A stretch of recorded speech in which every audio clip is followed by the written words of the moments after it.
Olá! Nesse vídeo eu vou conversar um pouquinho sobre o complexo articular do ombro.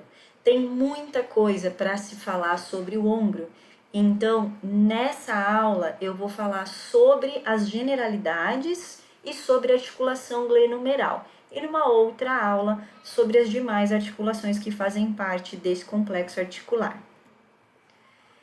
A gente chama o ombro de complexo articular porque o movimento dessa articulação, na verdade, depende da soma dos movimentos de diversas outras articulações que vão se mover simultaneamente.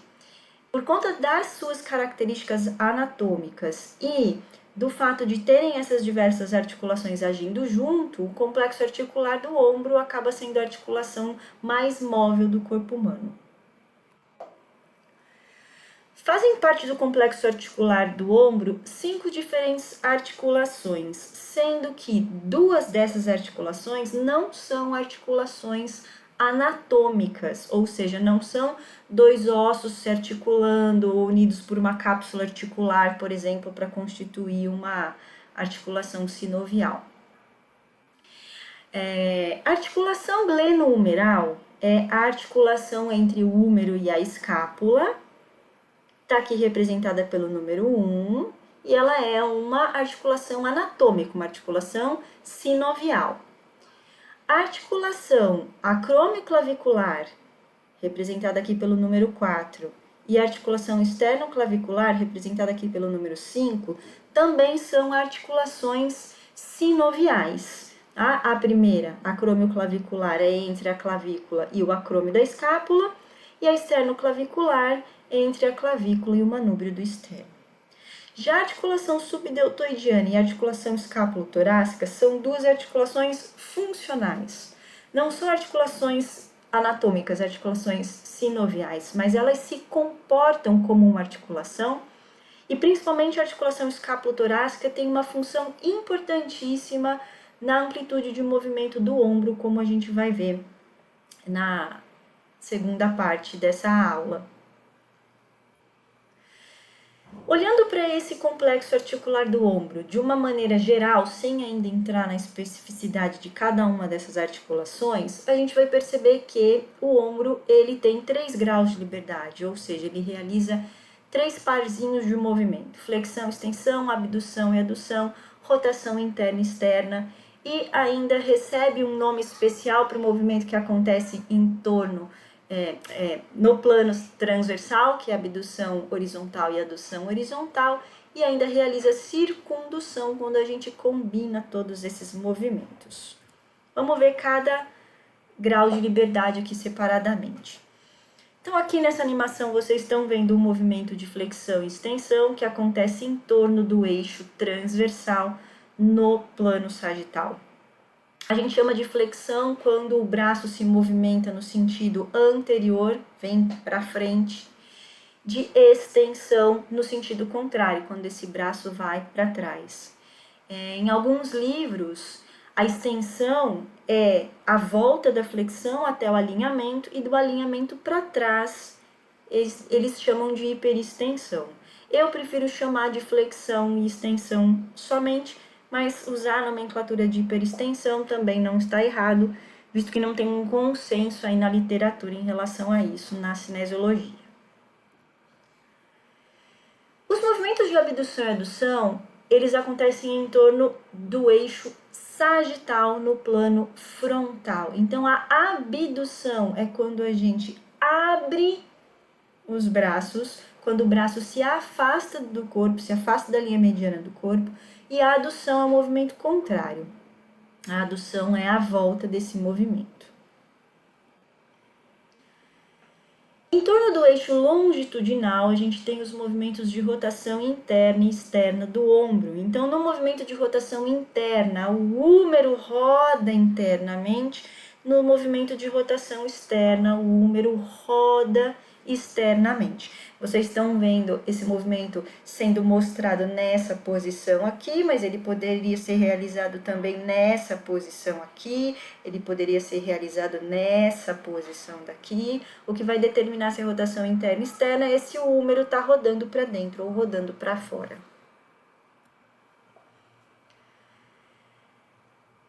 tem a projeção do movimento no plano transversal, com uma nomenclatura um pouco diferente no ombro, para poder facilitar quando a gente vai descrever esses movimentos, que é o movimento de abdução horizontal ou adução horizontal. Então, abdução horizontal, quando ele abre, quando os membros superiores se afastam na linha horizontal, e a adução horizontal, quando eles se aproximam.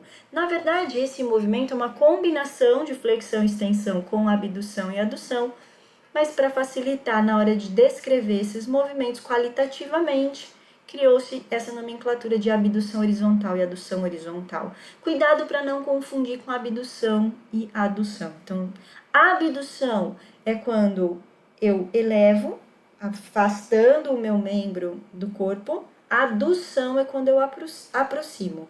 Abdução horizontal é quando eu movimento, eu abro, mas no sentido horizontal. E adução horizontal é quando eu aproximo, mas no plano horizontal. Quando eu combino todos esses movimentos, eu tenho o movimento de circundução. Então, é como se eu fizesse adução horizontal, flexão, abdução horizontal, extensão e assim por diante. Eu vou combinando esses movimentos, é como se eu passasse por todos os planos aí de movimento. Cuidado para não confundir rotação com circundução. Então, no dia a dia, é muito comum a gente usar o termo rotação do ombro quando eu estou fazendo esse movimento aqui. Esse movimento é circundução. Rotação é só quando eu considero o movimento do húmero rodando para dentro ou para fora em relação à escápula. Cuidado também para não confundir com esse que está aqui embaixo, ó, essa animaçãozinha que está aqui embaixo. Esse movimento aqui também não é rotação do ombro. Esse movimento aqui, como a gente vai ver depois numa próxima aula, ele está relacionado com a movimentação das escápulas. Então, não é rotação do ombro. Na flexão e extensão, nós temos a seguinte amplitude de movimento. Nós conseguimos fazer mais ou menos 180 graus de flexão. Então, se eu partir da posição de referência e fizer a flexão, eu vou perceber que isso vai chegar a aproximadamente 180 graus. Se eu partir da posição de referência e fizer a extensão, essa extensão ela é em torno de 60 graus. Então, a posição de referência é como se fosse o zero. Tudo que vai para frente é a amplitude de flexão. A volta da flexão chama extensão, mas por que a gente mede a partir da referência? Porque é simplesmente a volta da flexão. Tá? Então, eu vou medir aqui a extensão do ponto de referência para trás. Eu tenho aproximadamente 60 graus. Esses valores, eles são aproximados, eles variam um pouquinho, para mais ou para menos, de acordo com cada pessoa. O que chama atenção é quando eles variam muito, quando eles estão muito diferentes desses valores de referência. Isso indica para gente que tem algum problema acontecendo ali, impedindo essa amplitude de movimento, limitando essa amplitude de movimento.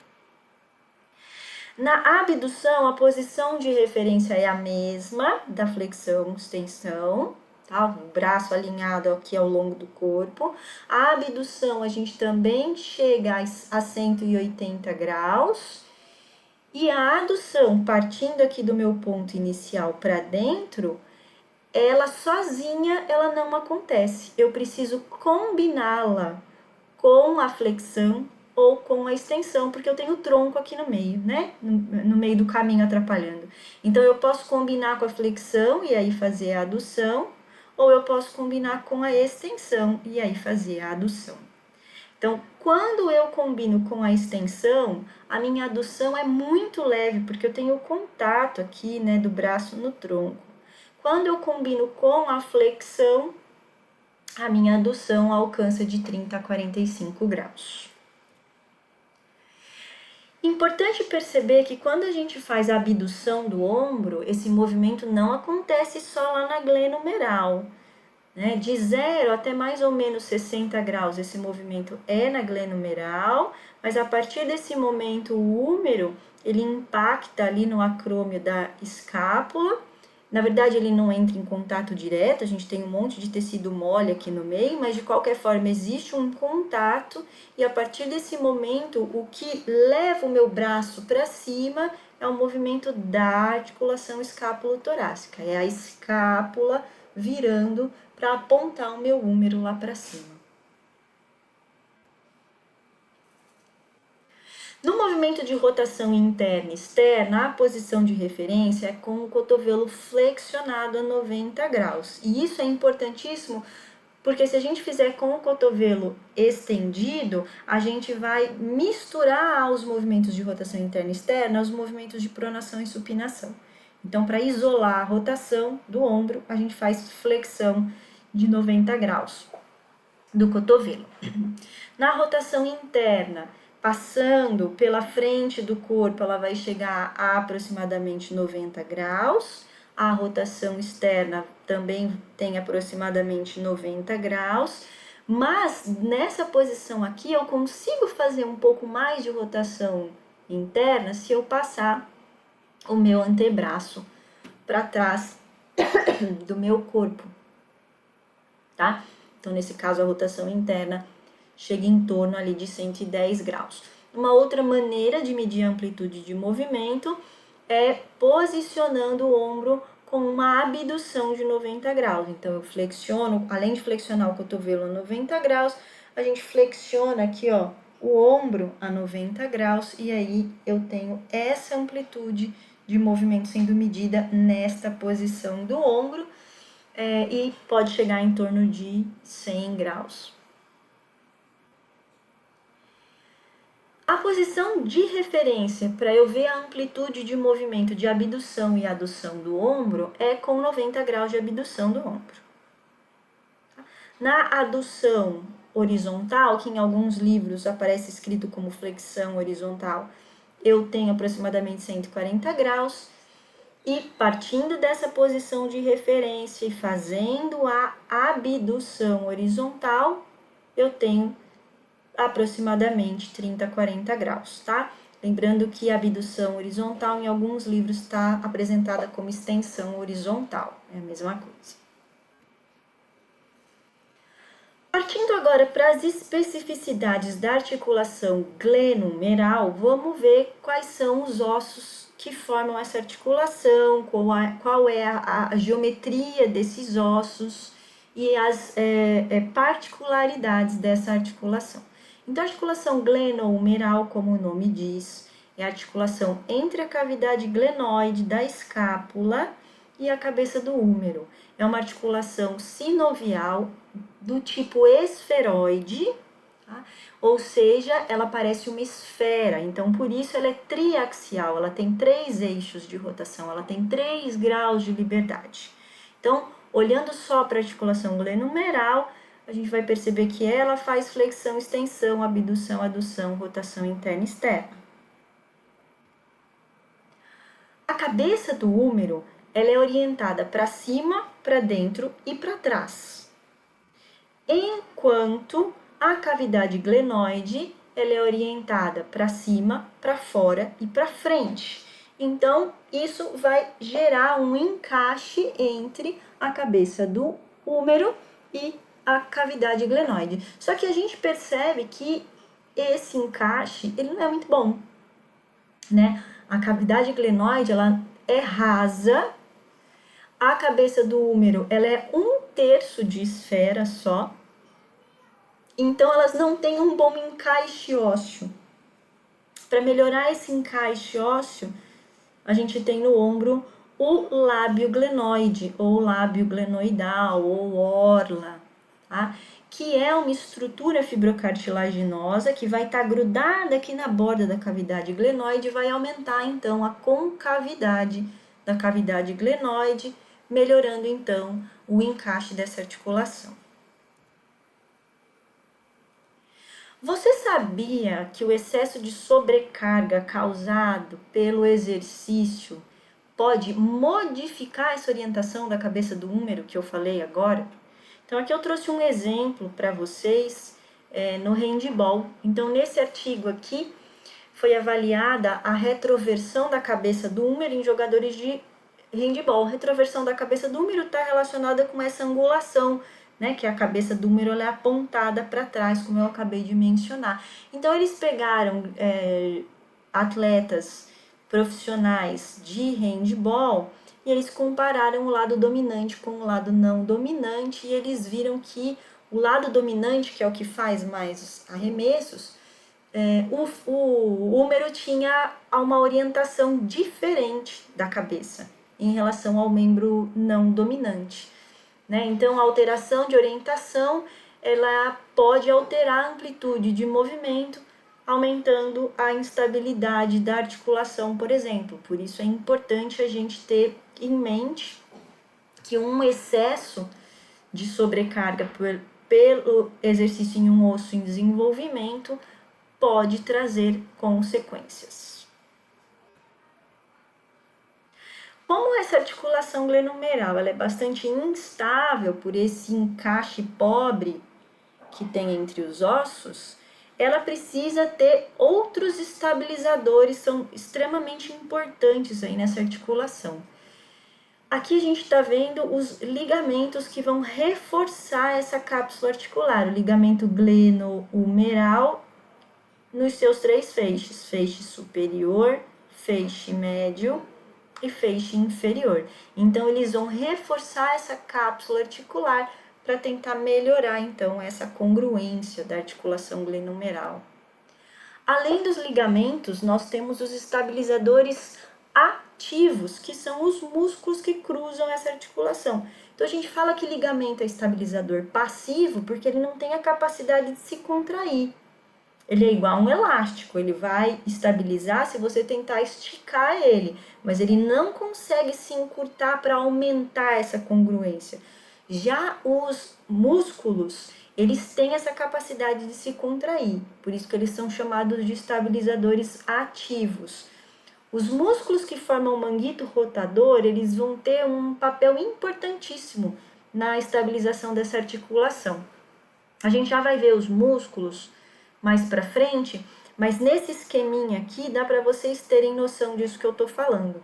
Então, os músculos que formam o manguito rotador são o músculo supraespinhal, o infraespinhal, o subescapular e o redondo menor. E eles estão posicionados de forma a cobrir a articulação do ombro na frente, em cima e atrás. Então, a gente tem aqui o número 1, supraespinhal, cobrindo essa articulação por cima, o subescapular, que vai cobrir pela frente, o infraespinhal e o redondo menor, cobrindo aqui por trás. Quando todos esses músculos, isso aqui que eu estou circulando, a figura C, é uma vista superior, tá? Então, a hora que todos esses músculos do manguito rotador contraem juntos, eles empurram o fêmur contra a cavidade glenoide, então, aumentando assim a estabilidade dessa articulação. Vamos ver agora quais são os músculos que movem a articulação glenohumeral. Então, aqui tem uma lista deles e a gente vai ver cada um deles em mais detalhes agora. Vamos começar pelo músculo deltoide. O músculo deltoide é um músculo que está posicionado aqui perto da articulação do ombro. Ele tem forma de leque. E por conta disso, a gente consegue dividir esse músculo em 3 feixes, como vocês estão vendo destacado aqui em cores diferentes nessa animação. Então, o vermelho é o feixe clavicular ou o feixe anterior. O verde é o feixe médio e o azul é o feixe posterior. A gente vai ver cada feixe desse separadamente, porque a origem é diferente e a ação acaba sendo um pouquinho diferente também. Então, aqui, destacado em azul, vocês estão vendo o feixe médio do deltoide, que tem origem no acrômio da escápula. A inserção é na tuberosidade deltoide do húmero. E quando esse músculo contrai, quando esse músculo encurta, ele traciona o húmero no sentido da abdução do ombro. Então, a ação principal do feixe médio do deltoide, ou feixe acromial, é a abdução do ombro. Já o feixe anterior ou clavicular, ele vai ter origem na extremidade acromial da clavícula, por isso o feixe clavicular, ele tem origem na clavícula, e a inserção vai ser no mesmo lugar, na tuberosidade deltoide do húmero. Quando o feixe anterior se encurta, ele traciona o húmero para frente. Então, a ação principal do feixe anterior é a flexão do ombro.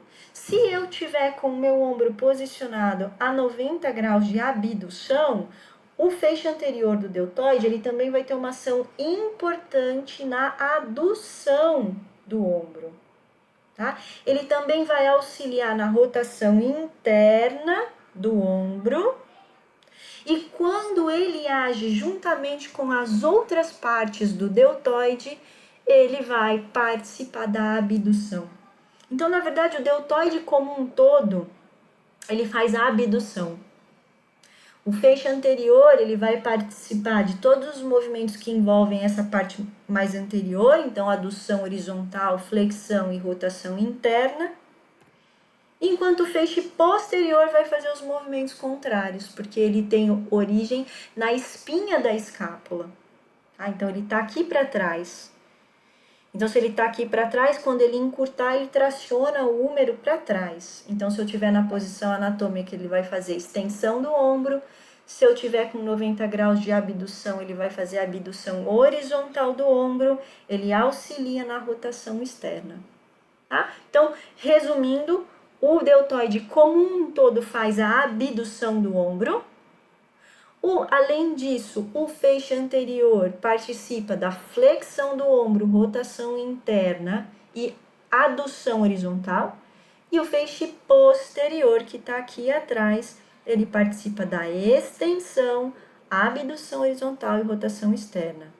É importante que vocês entendam o porquê disso. Não é legal decorar a ação muscular, é legal entender a ação muscular. Então, pensa que o músculo ele vai se encurtar. Se ele se encurta aproximando a origem de inserção. E é isso que vai tracionar o osso e fazer esse osso se movimentar. É isso que vai determinar o sentido desse movimento. O músculo supraespinhoso ou supraespinhal, ele tem origem na fossa supraespinhosa da escápula e ele tem inserção no tubérculo maior do húmero. A ação desse músculo é a abdução e a rotação externa do ombro. Esse músculo, que aqui está representado em azul, ó, que vocês estão vendo ele fazendo a abdução do ombro, ele trabalha junto com o feixe médio do deltoide.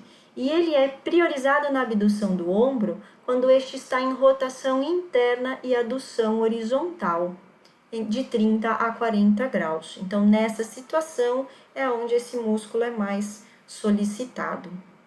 Tá?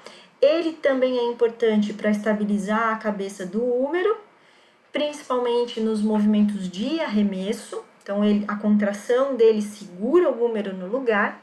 E ele é o músculo mais frequentemente lesado do manguito rotador. Por que ele é o músculo mais lesionado? É um músculo que tem uma vascularização bastante pobre. Ele tem geralmente situações que o colocam em constante tensão, eles estão sempre encurtando ali para gerar o movimento, e quando isso acontece em grandes amplitudes de movimento da articulação glenomeral, isso pode gerar um processo inflamatório dessa bolsa sinovial azulzinha aqui, ó, que vocês estão vendo aqui, que fica sob o acrômio. Isso faz diminuir esse espaço que tem aqui por onde está passando o tendão do músculo supraespinhoso. Esse estreitamento do canal aumenta então a pressão no músculo, isso pode gerar um processo degenerativo nesse músculo.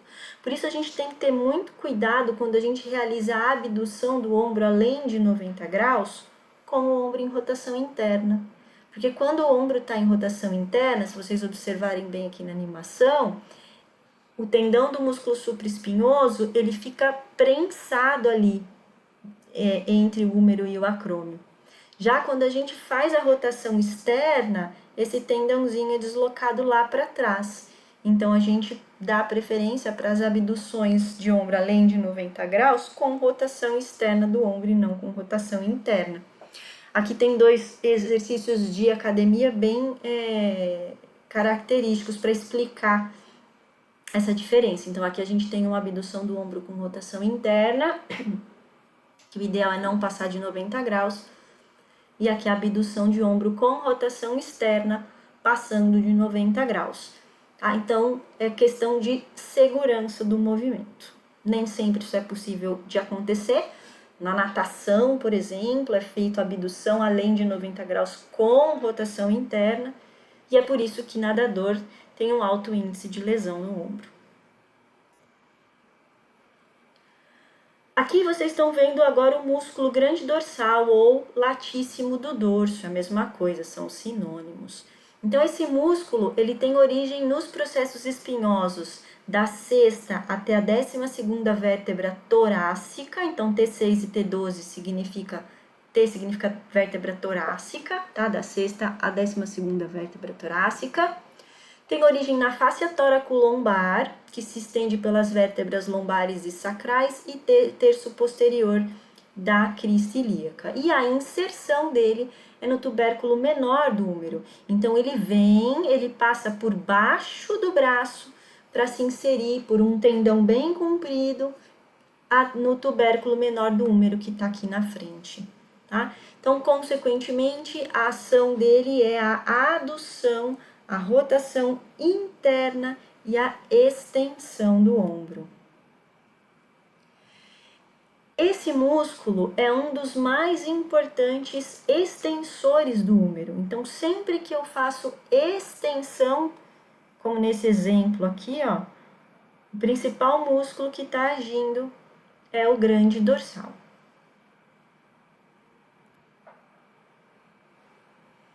Aqui vocês estão vendo agora um músculo redondo maior. Ele tem origem no ângulo inferior da escápula e a inserção dele no tubérculo menor do húmero. O tubérculo menor do húmero está lá na frente. Então, imagina que esse músculo vai passar por baixo do braço e vai lá no tubérculo menor do húmero, junto com o grande dorsal.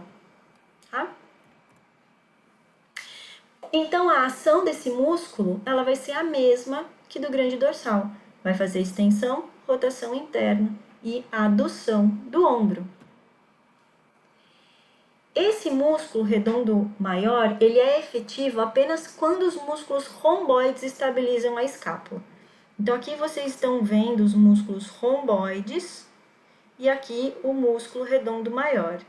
Então, lembra que quando o músculo contrai, ele puxa tanto a origem quanto a inserção. Ele vai transmitir essa força, essa tensão, tanto para o ponto de origem quanto para o ponto de inserção. Vai se movimentar a extremidade que estiver livre. Então, se a escápula estiver solta e esse músculo contrair, ele vai mexer a escápula. E eu não quero isso, eu quero que ele tenha a ação dele no ombro. Então, os músculos romboides contraem para segurar a escápula no lugar, e aí o redondo maior vai agir diretamente sobre a articulação glenohumeral, tá? Esse músculo redondo maior, ele auxilia o grande dorsal e o músculo peitoral maior, que a gente vai ver daqui a pouquinho, e o subescapular, que a gente também vai ver daqui a pouquinho, a aduzir e girar internamente, estender o húmero. Então, esse conjunto de músculos, redondo maior, grande dorsal, peitoral e subescapular, eles têm essas ações em comum: adução, rotação interna e extensão do húmero. O redondo maior, ele sempre vai agir junto com o grande dorsal. Tudo que o grande dorsal fizer, ele vai fazer também. Por isso, ele é chamado de pequeno ajudante do grande dorsal. Tá? Aqui, A gente está vendo a relação entre os dois. Imagina que essa imagem aqui é o lado esquerdo, visto posteriormente. Aqui a gente tem o músculo grande dorsal e o verdinho aqui, ó, o redondo maior. O músculo peitoral maior, ele é um músculo em forma de leque igual ao deltoide, só que no deltoide o leque está para cima, o peitoral maior é como se esse leque estivesse na horizontal. Então, da mesma forma que a gente consegue dividir o peitoral em 3 feixes, a gente consegue, da mesma forma que a gente consegue dividir o deltoide em 3 feixes, a gente também divide o peitoral em 3 feixes. Então, a gente tem aqui, ó, uma porção clavicular, porque vai ter origem lá na clavícula. A gente tem uma porção externo-costal, porque vai ter um ponto de fixação aqui no externo. E a gente tem a porção abdominal, que vai ter um ponto de fixação aqui na face abdominal. Então, a origem da porção clavicular é a extremidade external da clavícula. A origem da porção externo-costal é o externo, que está aqui embaixo. E as cartilagens costais da segunda até a sexta costela. A origem da porção abdominal é a aponeurose dos músculos do abdômen. E eles se juntam numa única inserção no tubérculo maior do úmero. Por conta disso, assim como o deltoide faz vários movimentos, o peitoral também vai conseguir fazer vários movimentos. De uma forma geral, a ação do peitoral é a adução, a rotação interna e a adução horizontal do ombro. Tá? Então, aqui a gente está vendo a adução do ombro. Aqui a gente está vendo a adução horizontal do ombro. Então, vocês conseguem perceber que a hora que o peitoral contrai, ele traciona o úmero nessas direções. A porção clavicular, ela também participa da flexão do ombro. A gente consegue perceber isso nessa animação aqui, ó. A porção clavicular é a verdinha. Então, pensa que a hora que ela contrai, que ela encurta, ela traz o úmero para cima, ó. E a porção externo-costal vai fazer o movimento contrário, ó. Como ela está direcionada para baixo, ela vai fazer a extensão do ombro, tá? Então, retomando, o peitoral como um todo, ele consegue participar aqui, ó, da adução do ombro, adução horizontal do ombro, rotação interna do ombro, a porção clavicular participa da flexão e a porção externo-costal e abdominal vai participar da extensão.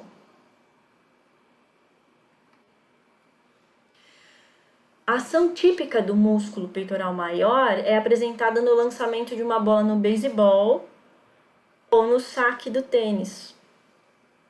Quando o úmero é flexionado, este gira internamente e a escápula é puxada para frente com uma báscula lateral. Báscula lateral é esse movimento aqui que a escápula faz, tá? Então, são esses movimentos que acontecem nesses dois exemplos aqui. A porção clavicular do peitoral maior e o deltoide anterior, eles vão acabar trabalhando juntos nos movimentos de flexão do ombro ou de adução horizontal. Enquanto as porções externo-costal e abdominal do peitoral maior podem trabalhar junto com o grande dorsal, tá? Fazendo a adução e a extensão, por exemplo. Esse músculo, como um todo, peitoral maior, ele é priorizado na adução horizontal. Então, é onde ele tem maior efetividade, onde eu tenho todas as suas porções agindo juntas. Por isso que o exercício mais comum que é usado para fortalecer o peitoral é esse aqui da imagem abaixo, que é chamado de supino. E a gente consegue diferenciar as 3 partes do peitoral no exercício mudando a inclinação do banco. Tá? Então, se eu faço ele inclinado, além de fazer uma adução horizontal, a pessoa faz um pouquinho de flexão, porque ela eleva mais o úmero. Então, eu tenho um pouquinho mais de ação da porção clavicular. Se eu faço ele reto na horizontal, estou fazendo basicamente só adução horizontal. Então, eu pego o músculo como um todo. E se eu faço ele declinado, além da adução horizontal, é como se eu fizesse um pouquinho de extensão. O húmero aponta um pouquinho mais para baixo. Então, aqui eu vou priorizar porção externo-clavicular e abdominal. Nessa imagem vocês estão vendo o músculo subescapular. Então, como o nome já diz, ele está sob a escápula. Ele está entre a escápula e o gradil costal. Esse músculo tem origem na fossa subescapular da escápula e inserção no tubérculo menor do húmero. Então, imagina que aqui a gente está olhando de frente e eu tirei a caixa torácica para eu conseguir enxergar o músculo subescapular. Tá? E nessa animação a gente está vendo o movimento de rotação interna do ombro. Então, quando esse músculo contrai, ele faz a rotação interna do ombro. Além disso, ele consegue fazer também a adução do ombro e a adução horizontal do ombro. O músculo subescapular, ele atua juntamente com os músculos grande dorsal e redondo maior, mas ele é menos potente que esses dois em virtude da sua proximidade à articulação. Ele está mais perto do centro da articulação. E ele também vai exigir a ajuda do romboide para estabilizar a escápula. Então, o romboide segura a escápula no lugar, e aí o subescapular, o redondo maior e o grande dorsal vão agir no ombro sem a escápula sair do lugar.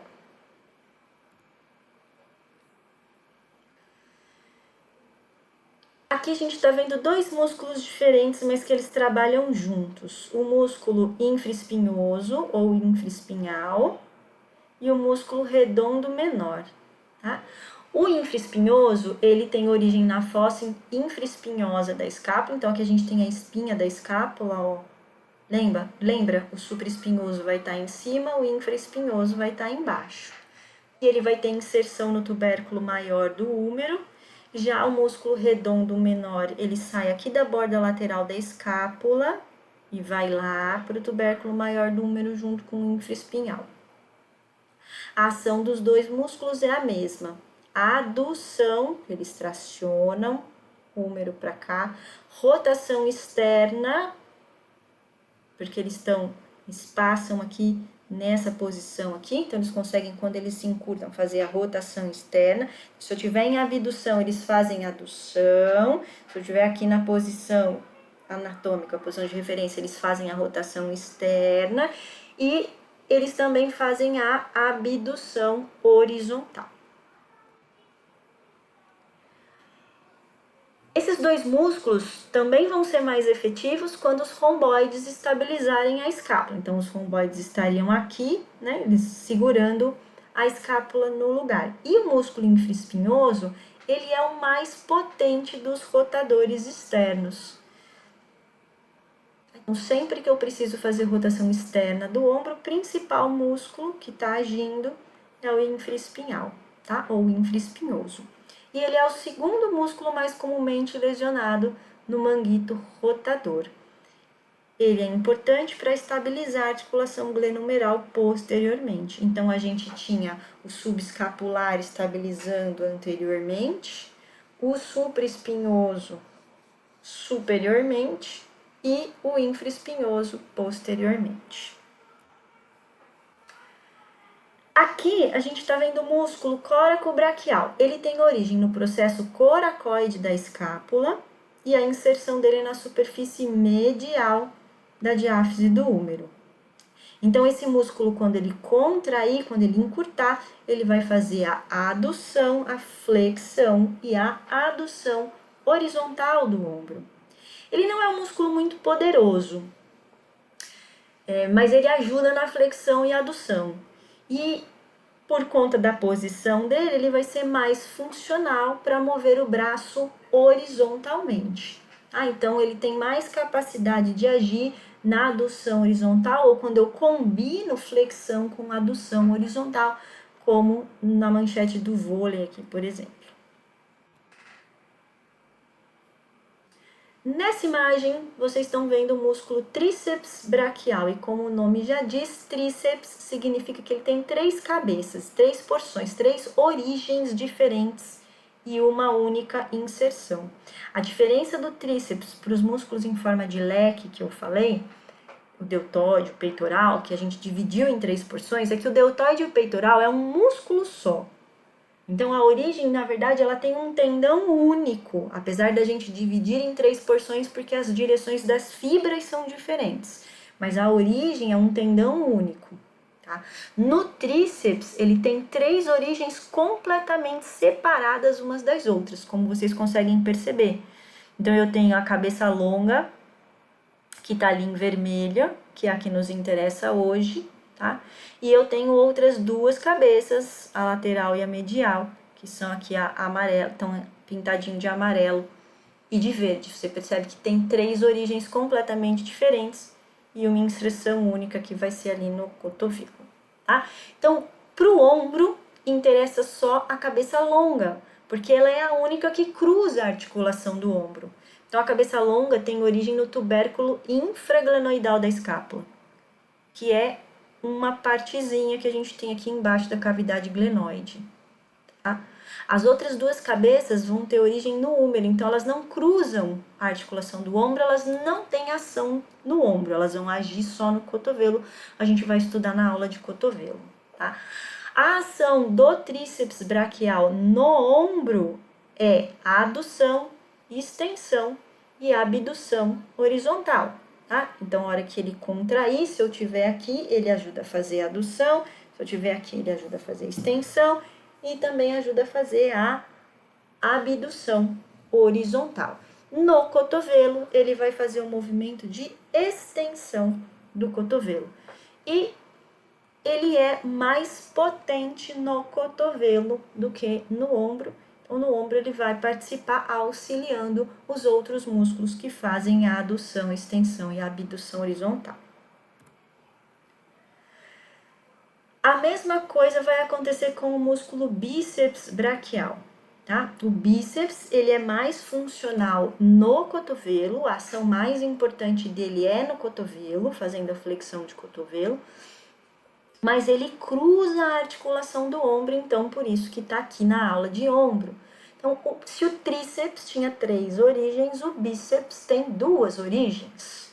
A cabeça longa tem origem no tubérculo supraglenoidal, então lembra, o tríceps estava no infraglenoidal, que era embaixo da cavidade glenoide. A cabeça longa do bíceps está no tubérculo supraglenoidal, que é em cima da cavidade glenoide. A cabeça curta está aqui no processo coracoide da escápula e a inserção deles vai ser na tuberosidade do rádio e na aponeurose bicipital. O que eles conseguem fazer no ombro? Flexão, porque eles estão passando pela frente do ombro. A abdução é mais fraca e depende se o ombro está em rotação externa, ele consegue auxiliar mais na abdução do ombro. E no cotovelo ele vai fazer flexão e supinação, mas a gente vai falar de cotovelo depois. Muito bem, então esses foram os músculos que têm ação diretamente na articulação glenumeral. Então agora a gente vai ver como é que a gente usa esse conhecimento na hora que a gente vai analisar um movimento. Nesse caso, especificamente do ombro e especificamente falando dos músculos da glenumeral, tá? Então, primeiro, para analisar o que acontece nos ombros em um determinado movimento, eu preciso identificar qual movimento essa articulação está realizando. É flexão, é extensão, é abdução, é adução, é rotação interna ou é rotação externa? Depois, eu preciso identificar aonde que está a resistência. Tá para cima, tá para baixo, tá para o lado. Para aí eu identificar quais são os músculos que estão agindo e o tipo de contração que esses músculos tá fazendo. Então, primeiro exemplo, esse movimento aqui. Tá? Então, os ombros, eles praticamente não fazem nada. Esse movimento aqui é pronação e supinação do antebraço, então o ombro basicamente não faz nada, tá? O tronco dela também mexe, mas o ombro praticamente eles permanecem levemente abduzidos. Tá? Aonde que está a resistência nesse caso? É a força-peso, é o peso do membro superior, é a gravidade puxando para baixo, ou seja, a minha resistência, a força da gravidade, quer fazer a adução. Então, os meus músculos precisam agir contra isso. Só que eu não tenho movimento. Então, se eu não tenho movimento, eu já sei que o tipo de contração é isométrica, tá? Que eu acabei de falar, que o ombro permanece levemente abduzido, ele não aumenta o grau de abdução. Então, eu sei que os músculos deltoides e o supraespinhal vão estar fazendo uma contração isométrica.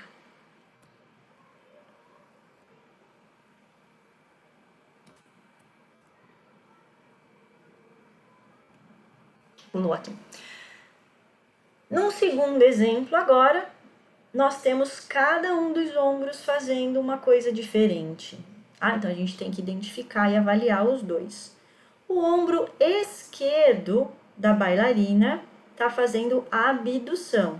Estamos olhando só para o ombro. Então, o ombro esquerdo, ele faz o movimento de abdução, enquanto o ombro direito permanece em abdução, ele não muda essa angulação de abdução.